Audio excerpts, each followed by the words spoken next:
It's strong words today from the Metropolitan Police Federation and police officers from across London as the chairman of the Federation, Ken Marsh, says that a criminal charge on an officer involved in the shooting of Jermaine Baker in Wood Green 2 weeks ago could result in officers refusing to carry firearms. Essentially, he seems to be warning that firearms officers who stress that they take on the role completely voluntarily won't want to take on the responsibility of the firearm for fear of being prosecuted if they pull the trigger.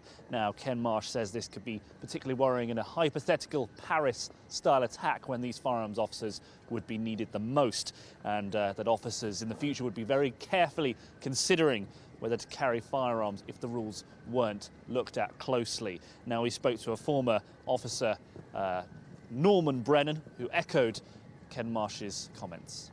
They actually put their lives on the line to protect society. And when they are involved in an incident where they may have to use their firearm, they want to know that the criminal justice system and the public and the establishment will back them if they use their firearm in accordance with all the guidelines, which up to date every single officer has done. And I would suggest when the inquiry of the last shooting comes out, that officer probably would have acted in accordance with his guidelines too. One of my colleagues that shot Azelle Rodney, it was 10 years before Anthony was actually cleared. He was dragged over the coals, and in relation to Mark Duggan, for example, that officer too was dragged through the courts and through inquests, which is fine, but that took 3 years.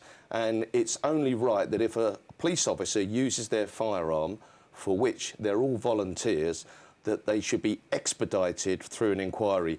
It's absolutely unprecedented that a police officer has been suspended and arrested like one of my colleagues has now. We are at war with terrorists. We're at war with criminals. We give our army all the equipment that they need to fight a war. If we arrested every single soldier that shot the enemy, whether it was a friendly fire or whatever, it would be an absolute nightmare. When police officers use their firearm, it's only right that unless there's extenuating circumstances, they're moved temporarily to a desk job, and as soon as that inquiry is expedited, so long as they've acted in accordance with all the guidelines, they're actually put back onto duty. Former police officer Norman Brennan there arguing for more support for firearms officers who pull the trigger in the line of duty. Now, this has all come up following the shooting of Jermaine Baker 2 weeks ago. He was shot during what the police called an intelligence-led police operation in Wood Green. It's thought that Baker was shot during his involvement in an alleged attempt to spring 2 prisoners from the custody of a van on their way to Wood Green Crown Court. Since then, we've seen the opening of an investigation by the Independent Police Complaints Commission and the arrest of the officer in question. Now, feelings from the officers I've spoken to is that the action by the IPCC is more of a fishing exercise, trying to figure out what exactly has gone on and what led to the events where that officer pulled the trigger. And now reports say that David Cameron at the weekend ordered a potential review of the use of guns by the police.